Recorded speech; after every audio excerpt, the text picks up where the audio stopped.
नमस्कार, मैं पूजा।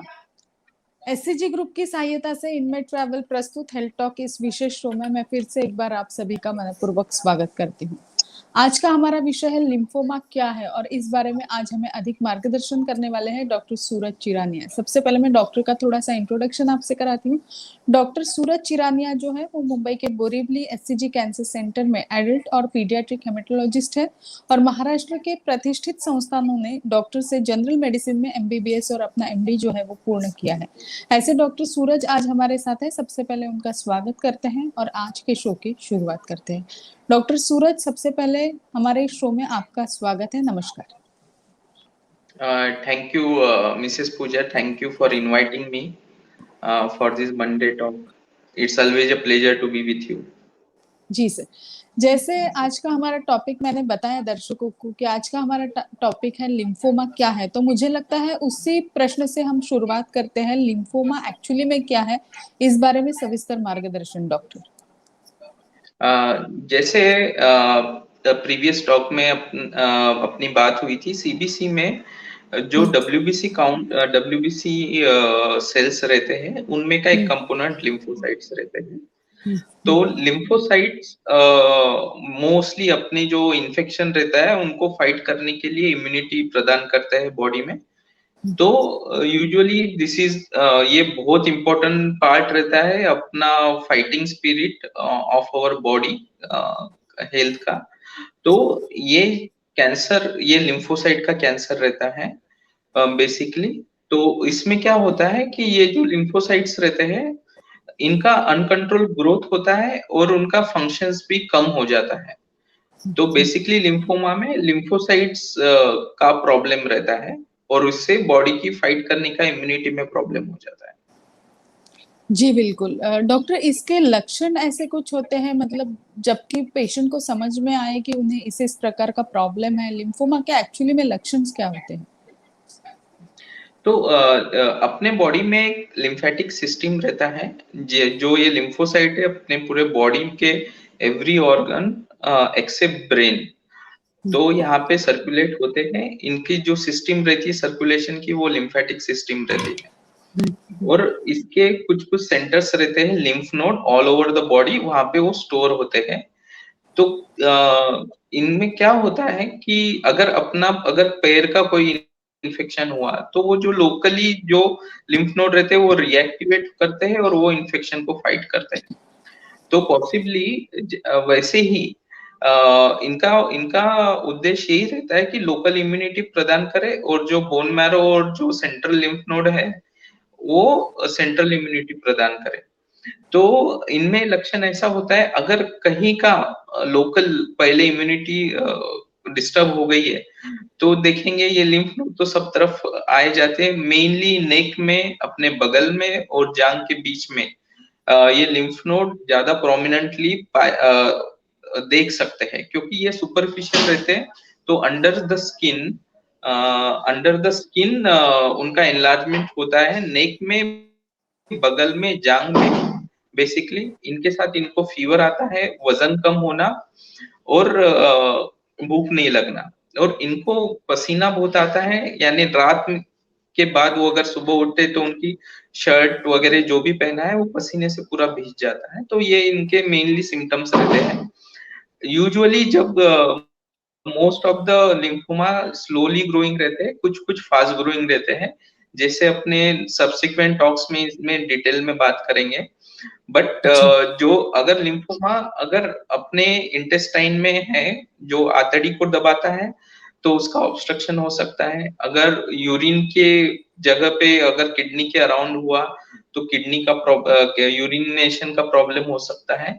और कभी कभी जिस चीज को अगर लीवर में रहा तो लीवर का जो जॉन्डिस हो सकता है। तो ये जहां पे होता है उसके लोकल लक्षण भी दिखे जा सकते हैं।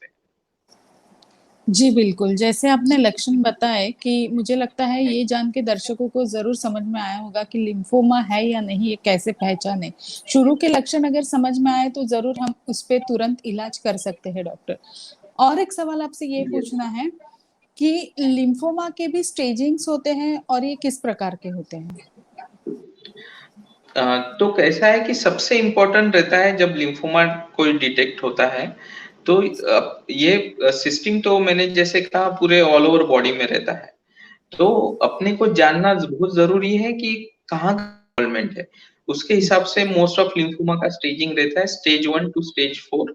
स्टेज 1 मोस्टली लोकली रहती है, स्टेज 2 उसके सराउंडिंग एरिया में, स्टेज 3 अपोजिट साइड में होता है, और स्टेज 4 में ऑर्गन्स इन्वॉल्वमेंट और थ्रू आउट द बॉडी रहता है, spleen, liver, bone marrow usually stage 4 में आते हैं। तो ये स्टेजिंग करना बहुत इंपॉर्टेंट है, दो कारण के लिए, एक तो ट्रीटमेंट प्लान करने के लिए, और दूसरा प्रोग्नोस्टिकेशन, यानी पेशेंट अगर आता है तो अपने को उसको बताते आना चाहिए कि तुम्हारा स्टेज का कितना क्योर होने का चांसेस है। तो ये सब डिपेंड करता है। और कभी-कभी क्या होता है कि स्टेजिंग की वजह से कभी कुछ लिम्फोमा रहते हैं, जैसे फॉलिकुलर लिम्फोमा है, तो उनका जो इनिशियल स्टेज और लेट स्टेज का ट्रीटमेंट अलग रहता है, तो ये भी अपने को डिसाइड करते आता है। तो इसलिए स्टेजिंग ये बहुत इम्पोर्टेंट चीज है। जी, जैसे आपने बताया कि स्टेज किस-किस प्रकार के होते हैं, तो जैसे लक्षण समझ में आ गए, स्टेजिंग समझ में आ गया, लेकिन इसके बाद आता है वो उपचार। तो इसमें उपचार जो है वो किस प्रकार से इलाज जो है, वो किस प्रकार से किया जाता है डॉक्टर? इसमें भी कोई स्टेजेस होते हैं इलाज करने के या फिर अलग-अलग स्टेज में ये अलग-अलग प्रकार का इलाज किया जाता है? इस बारे में क्या हाँ, बताएँगे? जो जो मैनेजमेंट ऑफ लिम्फोमा रहता है ना, इसका यूजुअली 2 पार्ट रहता है, कि एक तो अपने को डायग्नोसिस एस्टेब्लिश करना है और दूसरा उसका ट्रीटमेंट करना है। हुँ, तो अपना जो डायग्नोसिस है वो मेनली जहाँ की जो लिम्फ नोड बढ़ गया है, जहाँ गाँठ हुँ, आई है, उसका बायोप्सी करना, हुँ, और फिर उसके स्टेजिंग करने के लिए अपन बोन मैरो करते हैं, पेट सीटी वगैरह करते हैं, हुँ, ठीक है। हुँ, अभी जैसे बता दिया अपने को, डायग्नोसिस हो गया, कंफर्म है, क्योंकि लिम्फोमास ये बहुत टाइप के होते हैं, बेसिकली वो हॉजकिन और नॉन हॉजकिन्स होते हैं, वो अपन हुँ, नेक्स्ट सेशंस में देखेंगे अलग अलग हुँ, टाइप के लिम्फोमास। तो बेसिकली इनका ट्रीटमेंट एक रहता है, कीमोथेरेपी का ट्रीटमेंट रहता है। दूसरा, कभी-कभी इनके सरफेस पे कुछ-कुछ मार्कर्स अवेलेबल रहते हैं। हुँ, CD20 रहता है, CD30 रहता है। तो क्या होता है, आजकल इम्यूनोथेरेपी, टारगेटेड थेरेपी का ज़माना है, तो यूजुअली जो अगर अपने को टारगेट कोई पकड़ में आ गया, तो वो टारगेट रिलेटेड ट्रीटमेंट अपन दे सकते हैं, सो दैट जो एक्सप्रेशन रहता है ट्यूमर का, वहाँ पे हमला किया जाए, और वहाँ पे ज़्यादा उसका इफ़ेक्ट, साइड इफ़ेक्ट कम हो, और पेशेंट का जो रिमिशन रहेगा, जो अच्छा होना रहेगा, वो लॉन्ग टर्म तक अच्छा रहे। तो ये इम्यूनोथेरेपी एक पार्ट है। और कभी-कभी इन लिम्फोमास में ट्रांसप्लांट भी लगता है। मोस्ट हुँ, कॉमनली ट्रांसप्लांट रिलैप्स्ड, अगर लिम्फोमा वापस आता है तब लगता है। और कुछ-कुछ लिम्फोमा जैसे रहते हैं मेंटल सेल लिम्फोमा, उनमें कभी-कभी अपफ्रंट ट्रांसप्लांट कुछ-कुछ इंडिकेशंस में रहता है। But mostly bone marrow transplant जो ऑटोलॉगस है, वो हुँ, रिलैप्स के टाइम पे लगता है। जी। उपचार करने के बाद जो होता है, इलाज करने के बाद एक पेशेंट का अगर इलाज किया गया एक बार डायग्नोस होने के बाद, तो फिर उसे क्या खबरदारी करनी होती है खुद के बारे में या फिर क्या खबरदारी बरतनी होती है उसे खुद के बारे में? हाँ, सबसे बेसिक टेस्ट है जभी भी ऐसे क्रोनिक डिसऑर्डर, आजकल जो भी लिम्फोमास है इनको क्रोनिक डिसऑर्डर के हिसाब से देखा जाता है, क्योंकि आज के ट्रीटमेंट जैसे डायबिटीज है, हाइपरटेंशन, ये क्रोनिक डिसऑर्डर्स है, ये भी आजकल के ट्रीटमेंट एल्गोरिदम से मोस्ट ऑफ लिम्फोमास क्योर होते हैं। तो इनको क्रोनिक डिसीज जैसा ट्रीट करना चाहिए यूजुअली इनिशियल फेज में। क्रोनिक हुँ, डिसीजेस क्यों? क्योंकि इनका follow up is very much important. तो हुँ, स्टार्टिंग में कैसा रहता है, जब ट्रीटमेंट इनिशिएट की तो इंटरिम पेट करते हैं हम। तो जी, इंटरिम पेट में जो साइकिल्स होते हैं उसमें असेस करते हैं कि रिस्पांस जो है एक्सपेक्टेड आया या नहीं हुँ, आया, वो करते हैं। तो फॉलोअप इनके लिए बहुत इसेंशियल चीज रहती है, और ये ट्रीटमेंट एल्गोरिदम समझना पेशेंट के लिए भी काफी जरूरी रहता है। दूसरा बात है कि ये chemo related, immunotherapy related complication जो हो सकते हैं, फीवर, डब्ल्यूबीसी काउंट कम होना, इन्फेक्शन का chances, loose motion, mouth ulcers होना, ये काफी कॉमन रहता है। तो इनके बारे में अवेयर होना चाहिए।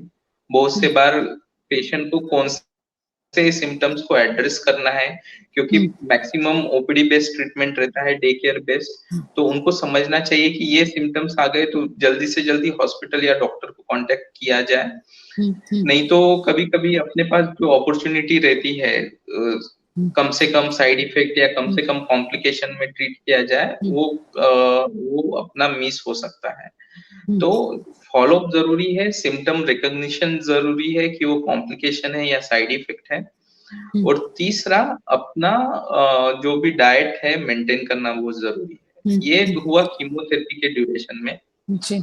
जब कीमोथेरेपी पूरा खत्म हो जाती है तो मेनली फॉलो अप में ब्लड टेस्ट रहते हैं। यूजुअली एक बार होने के बाद 6 वीक्स के बाद एक पेट स्कैन होता है, और उसके बाद मंथली, फिर for 6 month, then 3 monthly for next 6 month, फिर 6 मंथली फॉर 2 ईयर्स, और फिर एवरी ईयरली कुछ ब्लड टेस्ट करना पड़ सकता है और स्कैनिंग करना पड़ सकता है।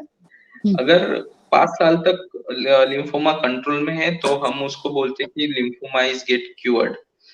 तो यूजुअली और फिर उसके बाद और कुछ-कुछ जैसे फॉलिकुलर में रहता है, कभी-कभी मेंटेनेंस ट्रीटमेंट भी देना पड़ सकता है 2 से 3 साल तक, डिपेंडिंग ऑन द पेशेंट का इनिशियल स्टेजिंग और डायग्नोसिस क्या है उसके ऊपर। जी। अगर एक बार हम उपचार ले लेते हैं या फिर पेशेंट का इलाज करना शुरू करते हैं और पेशेंट का इलाज जब खत्म होता है, तो उन्हें ज़रूर ये प्रश्न पड़ता होगा कि इसके कोई साइड इफ़ेक्ट है क्या? कोई भी बीमारी हो तो सबसे पहले हर एक के मन में ये सवाल आता है कि ये दवाई मैं ले रही हूँ, ये उपचार मैं कर रही हूँ, लेकिन इसके कोई साइड इफ़ेक्ट मुझ पे होंगे क्या? तो इस बारे में क्या मार्गदर्शन करेंगे डॉक्टर? मोस्टली जो आज के ट्रीटमेंट है these are quite safe, but कभी-कभी कैसा है कि मोस्टली लिम्फोमास का जो प्रोग्नोस्टिकेशन है एज पे भी काफी डिपेंड करता है।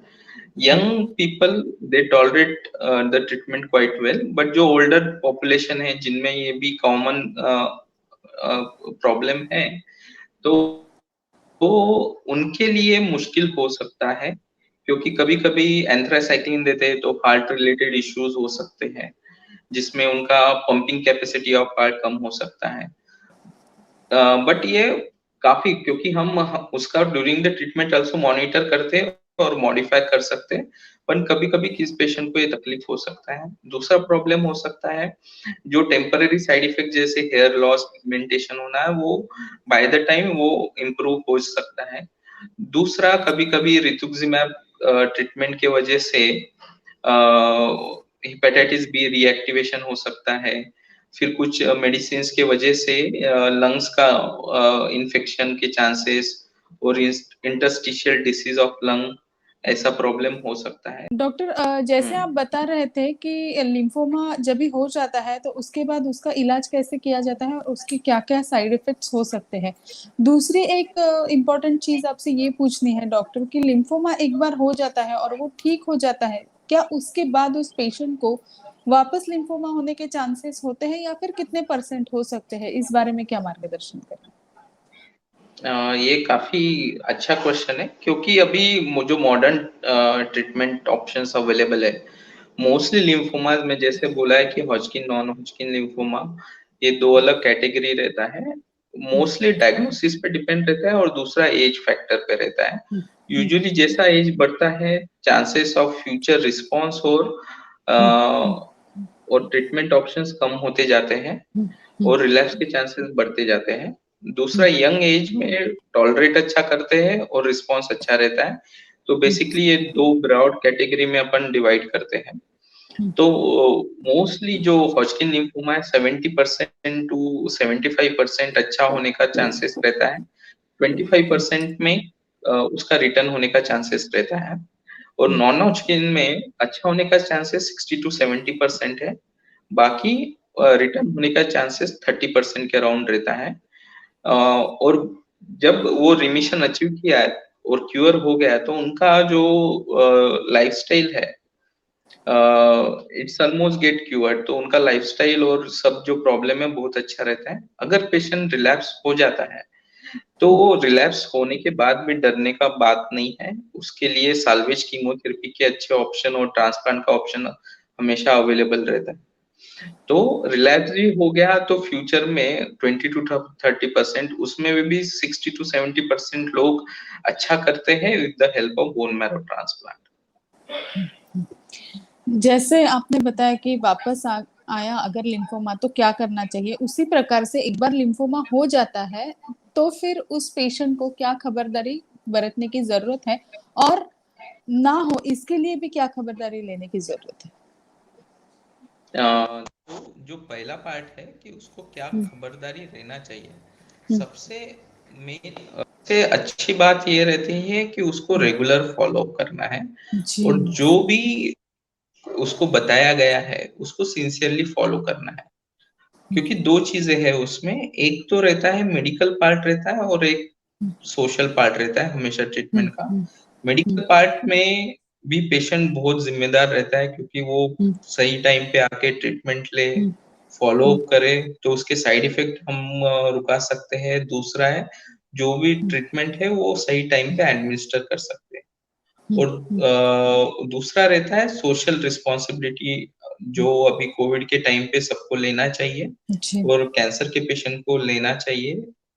खुद की हाइजीन मेंटेन करना है, फ्रीक्वेंट हैंड वॉशिंग करना है और सबसे डिस्टेंस बनाए रखना है। क्योंकि क्या होता है ये लिम्फोसाइट के जो लिम्फोमास रहते हैं उसमें प्रॉब्लम ऐसा रहता है, आपने सुना होगा कोविड एंटीबॉडी, ये सब बनते हैं लिम्फोसाइट की वजह से। पर जिस बंदे में ऑलरेडी लिम्फोसाइट में प्रॉब्लम है और उनको हम ऐसा मेडिसिन देते हैं जिससे लिम्फोसाइट मर जाते हैं, तो कोविड वैक्सीनेशन भी दिए देंगे तो इम्यूनिटी प्रदान नहीं होती है। तो ये पेशेंट को समझना पड़ता है और अभी के ड्यूरेशन में उनको पता है कि बहुत से बार वो वैक्सीनेशन नहीं ले पाएंगे, तो उनकी जिम्मेदारी ज्यादा हो जाती है क्योंकि नॉर्मल बंदा तो वैक्सीनेशन लेके खुद को प्रिवेंट करता है, बट ये ऐसे पेशेंट है वो खुद को वो दो तरफा मार झेलते हैं, एक तरफ कोविड भी है दूसरी तरफ ट्रीटमेंट भी है। तो उनको सोशल रिस्पॉन्सिबिलिटी, अच्छा खाना खाना, घर का खाना खाना, फ्रेश खाना खाना, वेजिटेबल्स में भी जो रॉ वेजिटेबल्स है उनको अवॉइड करना, फ्रूट्स में भी थिक कवर्ड फ्रूट जो रहते हैं वो लेना, जिनकी जो लीव्स यानी जिनका कवर थीन रहता है जैसा मैंगो, एप्पल, तो ऐसे फ्रूट कर सकते हैं तो अवॉइड करना। और अगर खाना ही है उस तो उसमें का जो कवर रहता है उसके साथ अंदर का भी थोड़ा पार्ट रिमूव करना, ये काफी जरूरी रहता है। तो अगर ये प्रैक्टिसेस किए, सोशल रिस्पॉन्सिबिलिटी अगर की तो बहुत अच्छा आउटकम लिम्फोमा का रहता है। जैसे डॉक्टर आपने बता रहे थे आप जैसे कि लिम्फोमा एक बार जाता है और वापस आता है तो फिर क्या खबरदारी लेनी चाहिए, उसी से लेके मैंने एक सवाल आपसे पूछा था कि फॉलोअप इसमें सबसे इम्पोर्टेंट होता है एक पेशेंट के लिए, तो फॉलोअप के बारे में आप क्या गाइडेंस करेंगे हमारे पेशेंट को? नहीं, फॉलोअप में वही है, उनके टाइमलाइंस रहते हैं। जी। जैसे रिस्पॉन्स ट्रीटमेंट खत्म होने के 6 वीक्स के बाद पेट स्कैन करते हैं। फिर जी। मोस्ट ऑफ द पेशेंट्स का फॉलोअप एवरी एवरी 1 मंथ रहता है for first initial 6 months. Then वो जो ड्यूरेशन ऑफ फॉलोअप हम बढ़ाते रहते हैं, देन 3 मंथली करते हैं 2 साल के लिए, और every yearly thereafter till 5 to 10 years। 5 years के बाद हम बोलते हैं पेशेंट क्योर हो गया। जी। तो वही है, पेशेंट को ये सब चीजें यानी समझना, क्योंकि बहुत से बार क्या होता है पेशेंट को भी उनके बीमारी समझ में आना चाहिए, क्योंकि उनको कौन सा ट्रीटमेंट मिला है। कभी कभी कुछ कुछ साइड इफेक्ट जैसे हर्पीज जोस्टर रिएक्टिवेशन होता है ड्यूरिंग फॉलो अप, बीमारी कंट्रोल में रहती है बट कभी कभी इम्यूनिटी के छोटे मोटे प्रॉब्लम आ सकते हैं। तो ये सब चीजें समझना, उनका एडिक्वेटली टाइमली ट्रीटमेंट लेना और डॉक्टर के नोटिस में लाना, और पेशेंट ने जितनी सूझबूझ दिखाई तो जो भी कॉम्प्लिकेशन है हम इनिशियल स्टेज पे ही रुका सकते हैं। जी बिल्कुल। और जैसे डॉक्टर मैंने आपसे पूछा था कि एक बार पेशेंट को लिम्फोमा है ये समझ में आ गया और उसके ऊपर ट्रीटमेंट चल रही है, तो उन्हें क्या करना चाहिए, और अगर किसी पेशेंट को लगता है कि मुझे लिम्फोमा जैसी बीमारी नहीं होनी चाहिए तो उनके लिए क्या खबरदारी लेने की जरूरत होती? तो सैड पार्ट ये बीमारी का है कि ये जो बीमारी है का कारण नहीं है। और ऐसे जो देखते हैं टोबैको स्मोकिंग या फिर रेडिएशन से जो हेवी एक्सपोजर है, जैसे भोपाल गैस ट्रेजेडी और जो जापान वगैरह के जैसे रेयर इंसिडेंट्स हुए हैं दुनिया में, उनके कारण उनके इंसिडेंस बढ़ गए थे। बट यूजुअली जो रूटीन लाइफ रहती है उनमें कोई ऐसे तत्व पाए नहीं गए हैं। तो यूजुअली इन इन इनको इनिशियल स्टेज में जैसे मैंने सिम्टम्स बताए हैं और कहीं पे नेक बगल और जांग में कोई गांठ आ गई है, तब के तब उनको डॉक्टर को दिखाना रिक्वायर्ड है। तो उसका अप्रोप्रिएट ट्रीटमेंट और बायोप्सी कर सकते हैं। तो बायोप्सी इफ इंडिकेटेड वो जल्दी से जल्दी करना ज्यादा इम्पोर्टेंट रहता है। और जैसे डॉक्टर आप बता रहे थे कि इस पैंडेमिक में ऐसे पेशेंट्स को उनकी खुद की खबरदारी लेना, बहुत ज्यादा खबरदारी लेना बहुत आवश्यक है। मुझे लगता है ये जानकारी फिर से एक बार दर्शकों को देनी बहुत जरूरी है कि ये सिचुएशन में लिम्फोमा वाले पेशेंट अपनी खबरदारी किस प्रकार से लें। यस, मैं एक बार स्पेसिफिकली पेशेंट्स को बताना चाहता हूँ, क्योंकि जो इनमें ट्रीटमेंट देते हैं कीमोथेरेपी और समटाइम रितुक्सिमैब देना पड़ता है, इनसे लिम्फोसाइट्स का किल होते हैं। और already lymphocytes are not normal lymphocyte. अगर वो सीबीसी में आपको नॉर्मल भी दिखे, उनका फंक्शन नॉर्मल नहीं रहता है। वैक्सीनेशन के लिए भी काफी दिक्कतें होती है, क्योंकि ड्यूरिंग ट्रीटमेंट दे नहीं सकते हैं और ट्रीटमेंट के बाद भी दे तो उनके लिम्फोसाइट्स यूजुअली एक बार डिस्ट्रॉय करने के बाद लिम्फोसाइट 2 साल तक प्रॉब्लम ऑफ उनमें फिर से जो भी काम करने की जो ये रहता है। तो during after finishing of chemotherapy also 2 साल उनको normal life of lymphocyte function करने को काम टाइम लग सकता है। तो इनमें वैक्सीनेशन लिया भी तो भी वो कितना कारगर होता है वो कोई प्रेडिक्ट नहीं कर सकता है। तो इनको सबसे ज्यादा प्रिकॉशन बोले तो social distancing, always wear a mask, हमेशा हैंड हाइजीन मेंटेन करना है। और जो भी जहां पे भी जाए वगैरह कम से कम लोगों से कांटेक्ट, बाहर जाने अनावश्यक जाना अवॉइड करना है, बाहर का खाना कम खाना है, घर का ही फ्रेश खाना खाना है। तो ये बेसिक प्रिकॉशन उनको ज्यादा लेना है। और उनके घर वालों को भी, अगर उनको कोई सिम्टम्स रहते हैं तो पेशेंट से दूर खुद को रखना है, उनके पास में बिल्कुल नहीं जाना। तो घर वालों का भी रिस्पॉन्सिबिलिटी है। जी बिल्कुल। आज के कार्यक्रम के माध्यम से डॉक्टर आपने जैसे बताया कि लिम्फोमा क्या है, उसके स्टेजेस क्या होते हैं और उसको किस प्रकार से ट्रीट किया जाता है, और अगर ये आपको वापस आता है तो उसे कैसे ट्रीट करने की जरूरत होती है, और इस पैंडेमिक में लिम्फोमा पेशेंट खुद की खबरदारी किस प्रकार से लेनी चाहिए, इस बारे में आपने बहुत महत्वपूर्ण जानकारी हमारे दर्शकों को दी। इस बारे में आपका बहुत बहुत धन्यवाद सर, शुक्रिया। Thank you. इनमें ट्रैवल के इस फेसबुक पेज पे हम रोज लाइव आएंगे अलग अलग कैंसर तज्ञ डॉक्टरों के साथ। एससीजी ग्रुप ऑफ हॉस्पिटल्स के अलग अलग डॉक्टर रोज हमारे साथ इनमें ट्रैवल के इस फेसबुक पेज पे लाइव रहेंगे।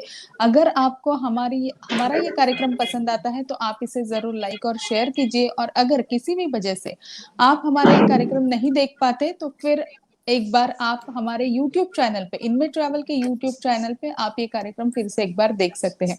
अगर इनमें ट्रैवल की ये पहल आपको पसंद आती है तो आप इसे लाइक कीजिए, शेयर कीजिए, और सबसे महत्वपूर्ण बात है उसे सब्सक्राइब करना बिल्कुल मत भूलिए। आपका एक शेयर जो है वो किसी कैंसर पेशेंट की जिंदगी जरूर बचा सकता है। इनमें ट्रैवल एक ऐसी कंपनी है जो अब तक 500 से अधिक मरीजों का इलाज बेहतरीन तरीके से या फिर मुहैया तरीके से करने में बहुत बेहतरीन साबित हो चुकी है। डॉक्टर सूरज चिरानिया आज हमारे साथ थे। डॉक्टर बहुत बहुत धन्यवाद, बहुत बहुत शुक्रिया आपका मार्गदर्शन करने के लिए। नमस्कार। Thank you. आज के शो में बस बाय। इतना ही। धन्यवाद, नमस्कार।